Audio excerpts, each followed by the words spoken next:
आवाम आगाही के लिए दस्तावेजाती फिल्में बनेंगी। सिंध काबीना का बड़ा फैसला, 1 अरब रुपए का बजट मंजूर। वज़ीर आला की ज़ेर सदारत बड़े इजलास में बड़े फैसले। पब्लिक ट्रांसपोर्ट के लिए 96 करोड़ रुपए से जायद की मंजूरी। मिली वाटर सप्लाई स्कीम के लिए 10 करोड़ रुपए से जायद की मंजूरी दे दी गई। कोरंगी कॉजवे से कब्रिस्तान और पार्क के लिए रैंप की तामीर मंजूर। थरपुल तक कराची रेलवे मंसूबे पर 90 अरब लागत की 6.6 अरब रुपए जारी करने की मंजूरी। मंसूबे के जरिए कोयला थर से कराची समेत मुल्क के दीगर इलाकों तक मुंतकिल होगा। अपडेट करते चलें इससे मुतालिक के अवाम आगाही के लिए दस्तावेजाती फिल्में बनेंगी। सिंध काबीना का ये बड़ा फैसला है। 1 अरब रुपए का बजट भी मंजूर कर लिया गया है। वज़ीर आला की ज़ेर सदारत बड़े इजलास में बड़े फैसले हैं। पब्लिक ट्रांसपोर्ट के लिए 96 करोड़ रुपए से जायद की मंजूरी दी गई। मलिर वाटर सप्लाई स्कीम के लिए 10 करोड़ रुपए से जायद की मंजूरी। कोरंगी कॉजवे से कब्रिस्तान और पार्क के लिए रैंप की तामीर मंजूर कर ली गई है। तफसीलात के लिए बात कर लेते हैं आजिज जमाली से। आजिज, बताइएगा। सिंध काबीना का इजलास जो है वो वज़ीर आला सिंध सैयद मुराद अली शाह की ज़ेर सदारत जारी है। सूबाई वज़रा के अलावा मुशीरान इसमें शरीक हैं, मुआवन खुसूसी शरीक हैं और मुतल्लिका सरकारी महकमों के अफसरान जो हैं वो भी काबीना के इजलास में शरीक हैं। अब तक कुछ फ़ैसले हमारे सामने आए हैं कि सिंध काबीना ने जो है सब कमेटी थी नासिर हुसैन शाह की क़यादत में, उसकी जो महकमा ख़जाना के लिए सिफारिशात थी उनकी मंजूरी दे दी है। सिंध काबीना ने बसें मंगवाने के लिए पब्लिक ट्रांसपोर्ट के लिए 96 करोड़ 44 लाख रुपए की मंजूरी दे दी है और अवामी आगाही के लिए दस्तावेज़ाती फ़िल्में बनवाने का, डॉक्यूमेंट्रीज़ बनाने का फ़ैसला किया है, जिसके लिए भी 1 अरब रुपए की मंजूरी दे दी है। स्क्वैश चैम्पियनशिप हो रही है, गोल्ड कप के लिए 5 करोड़ 60 लाख रुपए की मंजूरी दे दी गई है। वेटरन क्रिकेट एसोसिएशन के लिए भी 5 करोड़ रुपए की काबीना ने मंजूरी दे दी है। मलीर में एक वाटर सप्लाई स्कीम बननी है, उसके लिए 10 करोड़ 93 लाख रुपए की मंजूरी दे दी है। और कोरंगी काजवे के पास जो खाली पड़ी हुई ज़मीन है उसको रिक्लेम किया गया है और वहाँ पे एक कब्रिस्तान बनेगा और एक पार्क भी बनेगा, जिसके लिए 34 करोड़ 92 लाख रुपए की मंजूरी दे दी गई है। अदब फेस्टिवल के लिए 75 लाख रुपए की और सिंध असम्बली में माह जनवरी में एक कॉन्फ्रेंस होनी है, south Asia east regional conference. उस कॉन्फ्रेंस के लिए 20 करोड़ रुपए की काबीना ने जो है वो मंजूरी दे दी है। और एक अहम फैसला है जो काबीना के साबिका इजलास में भी सामने आया था, इस्लाम कोर्ट से छोर तक रेलवे लाइन बनेगी और फिर छोर से बिन कासिम और उसके बाद पोर्ट कासिम तक ये रेलवे लाइन बनेगी। इस रेलवे लाइन का मकसद ये है कि थर के कोयले को कराची मुंतकिल करना है। ये बहुत बड़ा मंसूबा है रेलवे लाइन का और ये 105 किलोमीटर पहले फ़ेज़ में और 9 किलोमीटर दूसरे फ़ेज़ में, यानी टोटल 114 किलोमीटर ये रेलवे लाइन बननी है। इसके लिए ये 90 अरब रुपए की लागत का मंसूबा है और इसके लिए सिंध हुकूमत और वफाकी हुकूमत को आधी आधी रकम फ़राहम करनी है। 45 अरब रुपए सिंध हुकूमत को और 45 अरब रुपए वफाकी हुकूमत फ़राहम करेगी। आज काबीना के इजलास में इस 45 अरब रुपए के पहले फ़ेज़ में 6 अरब 60 करोड़ रुपए की मंजूरी दे दी गई है। तो इस तरह ये मंसूबा अब शुरू होने जा रहा है। एक तवील रेलवे लाइन जो छोर से पोर्ट कासिम तक बनेगी, इसकी भी आज बाकायदा सिंध काबीना ने मंजूरी दे दी है। जी ठीक है, बाकायदा तौर पर सिंध काबीना ने मंजूरी दे दी है। आजिज जमाली अपडेट कर रहे थे बराह रास्त। आज रिया साथ रहिएगा।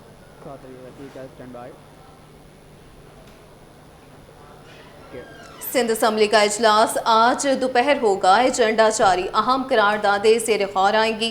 महकमे समाजी बहबूद से मुतल्लिक वक्फा सवालात आज होंगे।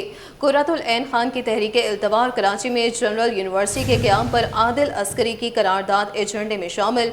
मुकामी काउंसिल्स को बाइख्तियार बनाने, फायर ब्रिगेड के निज़ाम को मजबूत करने, सड़कों को तबाहाली और दरियाओं के बंद मजबूत करने की करारदादें भी ज़ेर बहस आएंगी। सूबे भर में जंगलात लगाने के इकदाम भी आज असम्बली में पेश होंगे। इसी हवाले से मज़ीद जानते हैं आजिज जमाली से। जी आजिज, बताइएगा।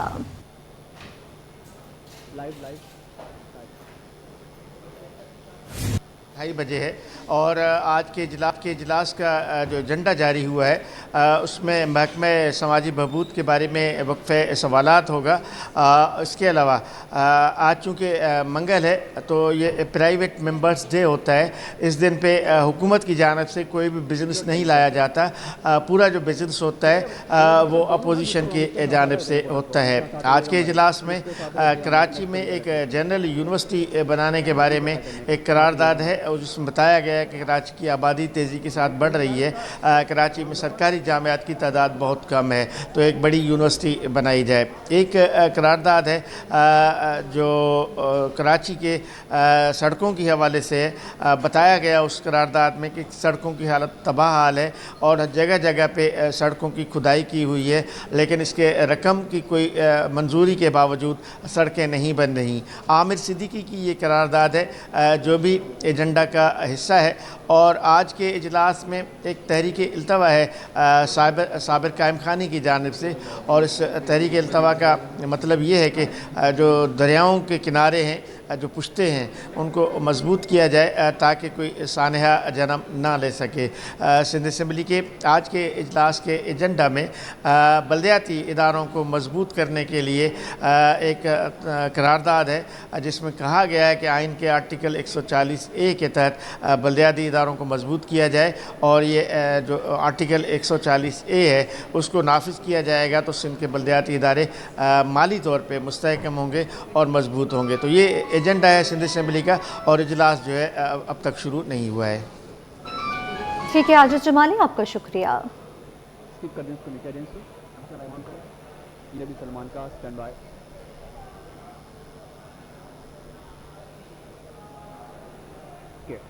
उधर खूनी डंपर्स बेलगाम ट्रॉलर्स को लगाम ना डाली जा सकी। रेस के जुनून ने एक जान ले ली, 2 जिंदगियां खतरे में। मलिर में डंपर ने मोटरसाइकिल सवार से जिंदगी छीन ली। हादसा डंपर और कोच में रेस लगाते हुए पेश आया। पुलिस ने डंपर के क्लीनर को गिरफ्तार कर लिया। ड्राइवर भाग निकला। मुतासरा खानदान इंसाफ का मुंतजर। आपको अपडेट करें कि खूनी डंपर्स बेलगाम ट्रॉलर्स को लगाम न डाली जा सकी है। रेस के जुनून ने एक और जान ले ली है, 2 जिंदगियां खतरे में है। मलिर में डंपर ने मोटरसाइकिल सवार से जिंदगी छीन ली। तफसीलात के लिए बात कर लेते हैं सलमान सलीम से। सलमान, बताइएगा इस अफसोसनाक वाक़े से मुताल्लिक़। देखिए, बिल्कुल ये एक हादसा जो है वो पेश आया है सपूरा चरंगी से मलिक एंड जाने वाली सड़क के ऊपर। एक कोच और एक डंपर जो है वो रेस लगा रहे थे, जिसकी जद में आकर एक मोटरसाइकिल सवार जो है वो जहाँ बाग हुआ है। तमाम इस हवाले से पुलिस जो है वो मौके के ऊपर पहुंची और जो बाइक सवार की लाश है उसको जिला अस्पताल मुंतकिल किया गया। बाइक के ऊपर 2 और अफराद मौजूद थे जो कि जख्मी हुए, जिनको तिब इमदाद के लिए जिला अस्पताल रवाना किया गया। जो डंपर ड्राइवर है वो मौके से फरार होने में कामयाब हुआ है, जबकि पुलिस ने डंपर को तहवील में ले लिया है और डंपर क्लीनर को भी जो है वो गिरफ्तार किया है। साथ ही जो कोच थी। उधर मलिर कैंट के करीब डंपर की टक्कर से एक शख्स जहां बाग और 2 जख्मी हो गए हैं। जख्मियों को जिना अस्पताल में तिबी इमदाद फराहम की जा रही है। अपडेट कर रहे हैं आपको, जख्मियों को जिना अस्पताल में तिबी इमदाद फराहम की जा रही है। मलिर कैंट में ये हादसा पेश आया है और एक शख्स जहां बाग हो गया है, 2 जख्मी हो गए हैं। इस हवाले से मजीद जानते हैं इब्राहिम रिंस से। जी देखिए मेरे को मलिर कैंट गेट नंबर 6 के करीब इंतहाई अफसोसनाक वाक़या पेश आया, जहां पर मुसाफिर कोच और जो डंपर के दरमियान तेज़ रफ्तारी का सिलसिला जारी था और इस दौरान जो कोच है उसने कार सवार को टक्कर मारी है, जबकि डंपर ने मोटरसाइकिल सवार को टक्कर मारी और जिसके नतीजे में एक शख्स जो है वो डंपर के नीचे आकर फौरी तौर पर जहाँ भाग हो गया, जबकि 2 अफराद जो हैं वो शदीद जख्मी हो गए थे। जख्मियों को और लाश को जो है वो जिना अस्पताल की एमरजेंसी में मुंतकिल कर दिया गया है। इस हवाले से जिना अस्पताल की एमरजेंसी के इंचार्ज डॉक्टर इरफान के मुताबिक जो शख्स जहाँ भाग हुआ है वो उसकी शनाख्त की जा रही है, जबकि जो जख्मी है दोनों को तिब्बी इमदाद फराहम की जा रही है। इस हवाले से अस्पताल के दीगर डॉक्टर भी यहाँ पर मौजूद हैं, जबकि इसके अलावा यहाँ पर पुलिस भी पहुँच चुकी है, जबकि जो लुहायकीन है वो भी यहाँ पर अभी थोड़ी देर में पहुँच जाएंगे, जबकि इसके अलावा मेडिकल लीगल के डॉक्टर भी मौजूद हैं जो कि कानूनी कार्रवाई मुकम्मल करेंगे। फिलहाल इंतहाई अफसोस की बात यही है कि कैंट के करीब, मलीर कैंट के करीब जो अफसोसनाक वाक़या पेश है, इसमें एक शख्स जहाँ भाग हो चुका है। इस हवाले से हुकूमत सिंध और मुतल्लिका इदारों को भी चाहिए होगा कि डंपर के आए रोज़ इस तरह के वाक़यात की वजह से लोग जो है वो इंतकाल कर रहे हैं, जहाँ भाग हो रहे हैं, तो इसकी रोकथाम के लिए मजीद सख्त इकदाम करने होंगे, क्योंकि रवां साल के दौरान दर्जनों अफराद डंपर की टक्कर से और डंपर के नीचे आके जहाँ भाग हो चुके हैं, जबकि इसके अलावा हज़ारों की तादाद में अफराद जो हैं वो रोड एक्सीडेंट की वजह से इंतकाल भी कर चुके हैं, जबकि मुख्तलिफ पेचीदगियों का भी शिकार हो चुके हैं। तो इस हवाले से मजीद बेहतर इकदाम करने होंगे ताकि रोड हादसा में कमी लाई जा सके। जी, बात करेंगे हड़ताल की सूरत हाल से मुतालिक। पहिए साख्त, पोर्ट्स बंद, सन्नतें खामोश हैं, मुल्क जाम, गुड्स ट्रांसपोर्टर्स नवे रोज भी सरापा एहतजाज है। ट्रांसपोर्टर्स और हुकूमत की कस्टम हाउस में फैसला कुन बैठक होगी, मुज़ाकरात कामयाब होंगे या हड़ताल मजीद तवील? सबकी नजरें आज की मीटिंग पर। ट्रांसपोर्टर्स ने 2 टक मौक़िफ़ अख्तियार किया कि तहरीरी यकीन दहानी तक हड़ताल खत्म नहीं होगी। इसी हवाले से मजीद जानते हैं वसीम इफ्तिकार से। जी वसीम, बताइएगा क्या सूरत हाल है? आज बिल्कुल गुड्स ट्रांसपोर्टर्स की हड़ताल के हवाले से एक अहम पेशरफ्त और नई डेवलपमेंट जो सामने आई है वो ये है कि इस वक्त कमिश्नर कराची के ऑफिस में सिंध हुकूमत के नुमाइंदों के साथ ट्रांसपोर्टर्स की मुज़ाकराती कमेटी का इस वक्त इजलास जो है वो चल रहा है, और सिंध हुकूमत की जानिब से जो डिमांड है इस पर भी बात हो रही है। ये बताना है all Pakistan goods transport alliance के सदर मलिक शहजाद ऐवान का, और मुतालबात की मंजूरी तक पुरअमन हड़ताल जारी रहेगी, मलिक शहजाद ऐवान का ये कहना है। असल में अब जो पेशरफ्त सामने आई है उसके साथ साथ चूँकि आज गुड्स ट्रांसपोर्टर्स की हड़ताल का 9वां रोज़ है, तो गुड्स ट्रांसपोर्टर्स की हड़ताल जो है वो अहम मोड़ पर दाखिल हो चुकी है, क्योंकि इससे पहले हमने देखा था कि सिंध हुकूमत की जानिब से जो राब्ते किए गए थे और उनके सिंध हुकूमत के जो 3 MPs थे वो गुड्स ट्रांसपोर्टर्स के जो हड़ताली कैंप है यहाँ पर आए थे और गुड्स ट्रांसपोर्टर्स से मिले थे। तमाम 2 दिन से जो है वो वफाकी हुकूमत की जानिब से गुड्स ट्रांसपोर्टर्स से रब्ता भी किया गया, और कल जो है एक अहम मुज़ाकरात का सिलसिला शुरू हुआ, जो कि मुज़ाकरात का पहला मरहला था, और हुकूमती नुमाइंदे जो थे, हुकूमती जो टीम थी उसकी तरफ से जो वफाकी वज़ीर मवासलात अब्दुल अलीम खान और उनकी सरबराही में मुज़ाकरात हो रहे थे, और गुड्स ट्रांसपोर्टर्स की जो सरबराही चल रही थी मुज़ाकरात की, जो कि 13 रुकनी कमेटी थी, उसकी सरबराही मलिक शहजाद ऐवान कर रहे थे। तमाम आज जो है वो मुज़ाकरात का दूसरा दौर शुरू होगा। इस वक्त मेरे साथ मौजूद है गुड्स ट्रांसपोर्ट के रहनुमा, जिनमें हमारे साथ मौजूद हैं सरदार कमरुज़्ज़मा, और हमारे साथ दूसरे गुड्स ट्रांसपोर्ट रहनुमा मौजूद है नसरुल्लाह खान। दोनों से बात करते हैं। मैं नसरुल्लाह भाई के पास आते हैं। ये बताइएगा कि गुड्स ट्रांसपोर्टर्स की हड़ताल 9वां रोज़ है और अब जो है वो बाकायदा मुज़ाकरात के सिलसिले भी शुरू हो गए, तो कितने पूर्व उम्मीद है कि मुज़ाकरात कामयाब हो जाएंगी, विफाक से भी, पंजाब से भी और सिंध हुकूमत से भी? बिस्मिल्लाहिर्रहमानिर्रहीम। देर है दुरुस्त है, हमारे जितने भी मुतालबात है सब जायज़ है, इसमें कोई गैर आइनी मुतालबा नहीं है, सब आइनी मुतालबा है। तो हम पूरे उम्मीद हैं जो हमारे कोई गैर आइनी मुतालबात नहीं है जो नामंजूर हो, इंशाल्लाह वो मंजूर होंगे इंशाल्लाह लाज़िम।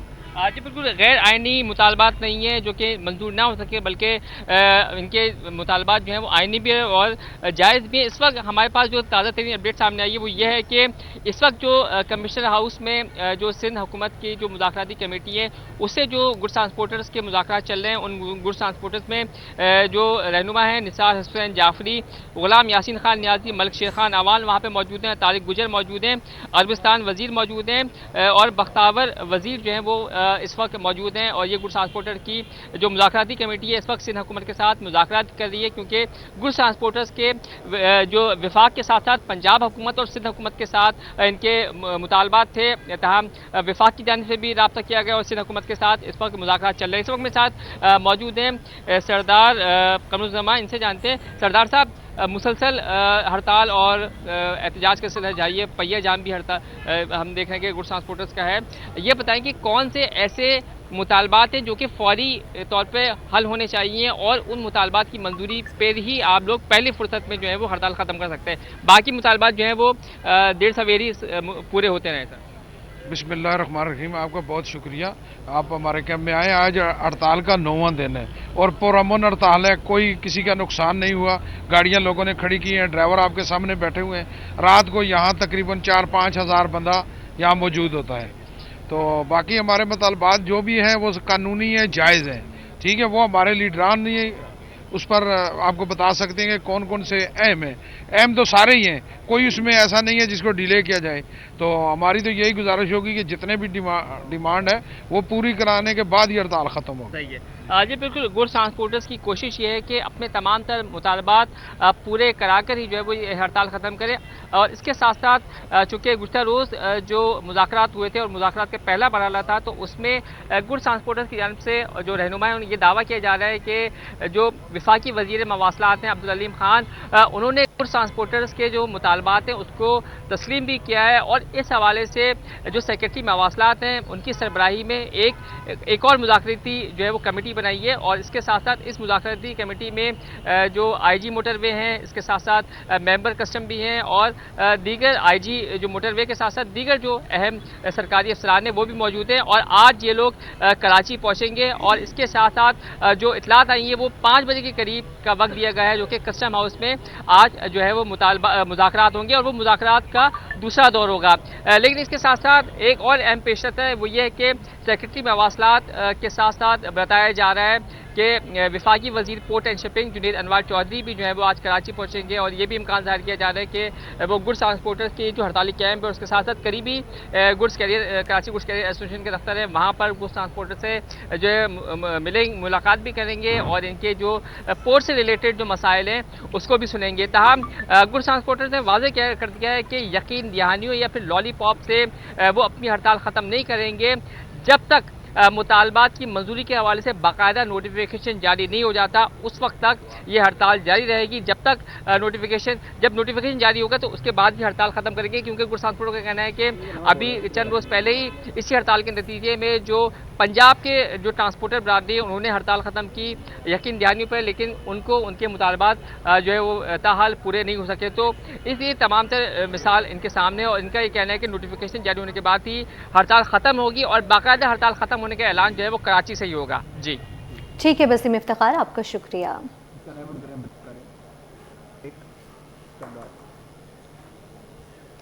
कि शरह सूद में कमी के बायस स्टॉक एक्सचेंज में मुस्बत रुझान है। 100 इंडेक्स में 1170 पॉइंट्स का इजाफा हो गया। इंडेक्स 1,71,912 की सतह पर पहुंच गया। मार्केट की ताज़ा तरीन सूरत हाल से आगाह करेंगे काविश मेमन। जी काविश, बताइएगा। मार्केट में आज तेज़ी का रुझान देखा जा रहा है। 100 इंडेक्स में 1000 से ज़ायद पॉइंट्स की तेज़ी देखी गई, जिसके बाद इंडेक्स बुलंद तरीन सतह पर ट्रेड कर रहा है। इस हवाले से देखा जा रहा है कि स्टेट बैंक ऑफ पाकिस्तान की जानिब से शरह सूद में कमी की गई, जिसकी तवक्कुआत कम थी, लेकिन उसके बावजूद शरह सूद कम किया गया। और इसको जहाँ हम देख रहे हैं कि कारोबारी हलकों में सराहा जा रहा है, वहीं स्टॉक मार्केट के सरमायाकारों का एतमाद भी बहाल नज़र आता है। मेरे साथ जावेद खनानी मौजूद हैं। जावेद साहब, बताइएगा, मार्केट को एक मोमेंटम मिल चुका है। मरकज़ी बैंक ने जो 8 महीने के बाद जो पॉलिसी रेट था इनका वो ½ % कम किया है, इसको भी मार्केट ने बड़ा अच्छा वेलकम किया है। दूसरा जानिब आप देखें तो हमारे जो फ़ॉरेन ज़खायर हैं, जो फ़ॉरेन जो पैसे हैं जो स्टेट बैंक के पास हैं, उसमें भी काफ़ी इजाफा हो गया है। इसकी वजह से भी मार्केट को थोड़ा मोमेंट मिला है और सरमायाकारों में जो है वो इत्मीनान बहाल हुआ है। इंडेक्स मज़ीद ऊपर, मतलब ये है कि इस हफ्ते तक आप इंशाल्लाह देखेंगे कि 1,75 तक तवक्को है कि वो हो सकता है। जावेद खनानी मौजूद है, बता रहे थे कि मार्केट को जो मुज़ाहमत का सामना था वो तमाम कंडीशंस अब ख़त्म हुई है और स्टॉक मार्केट में जो सरमायाकार हैं उनका एतमाद बहाल हुआ है, जिसकी वजह से मार्केट में तेज़ी का रुझान देखा जा रहा है। जी आगे बढ़ें, आपको बताएं सोने की कीमत में कमी। आलमी बाजार में फी औंस सोना $40 सस्ता हो गया। पाकिस्तान में फी तोला सोना 4,000 रुपये सस्ता, नई कीमत 4,50,862 रुपये हो गई। 10 ग्राम सोना 3,86,541 रुपये का हो गया। तफसीलात के लिए बात कर लेते हैं ब्यूरो चीफ अशरफ खान से। अशरफ खान, बताइएगा। यहाँ पे देखा गया आलमी मार्केट में एक बार फिर सोने के सौदे में फरोख्त का दबाव देखा जा रहा है, जिसकी वजह से आलमी बाजार में सोना $40 एक ही दिन में सस्ता होकर $4,285 फी औंस तक गिर गया है। इस कमी का असर मुकामी शराफा बाजार में हुआ है, जिससे 24 कैरेट का एक तोला सोना 4,000 रुपये सस्ता होकर 4,50,862 रुपये पर गिर गया है। और यहाँ पे 10 ग्राम सोना 3,429 रुपये सस्ता होकर 3,86,541 रुपये का हो गया है। जबकि देखा जाए तलब पर जो एक तोला चांदी की कीमत जो है 6,532 रुपये पर ही बरकरार रही है। ब्यूरो चीफ अशरफ खान हमारे साथ मौजूद, बहुत शुक्रिया।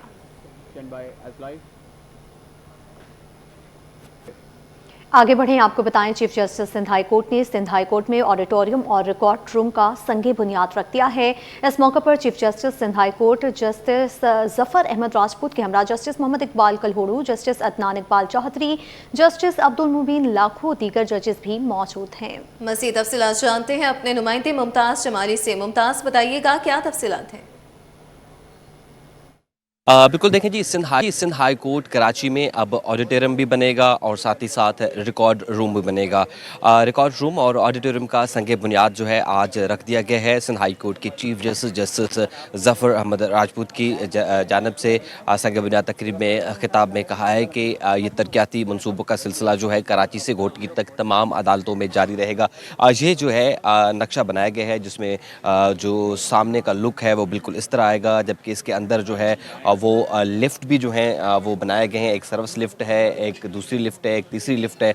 साथ ही साथ वकला के बैठने के लिए भी यहाँ पर जो है जगह बनाई गई है, जिसमें एक जो है वो रिकॉर्ड रूम बनाया जाएगा जिसमें सिंध हाई कोर्ट की तमाम रिकॉर्ड को हमेशा के लिए महफूज रखा जाएगा। साथ ही साथ सिंध हाई कोर्ट में एक बड़ा ऑडिटोरियम जो है वो बनाया जाएगा जहाँ पर तमाम सरकारी और जो है वो दीगर तकारीब यहाँ पर हो सकेंगी। Chief justice Sindh high court के जो चीफ जस्टिस जफ़र अहमद राजपूत का यही कहना है कि ये जो तरक्याती मंसूबों का सिलसिला है ये न सिर्फ कराची में बल्कि मातली, सुजावल, मीरपुर बटोरो और दीगर अजलात में जारी रहेगा, जहाँ पर तमाम सिंध हाई कोर्ट जो ज़िली अदालतें हैं वहाँ पर सहूलियात को यकीनी बनाया जाएगा। जी।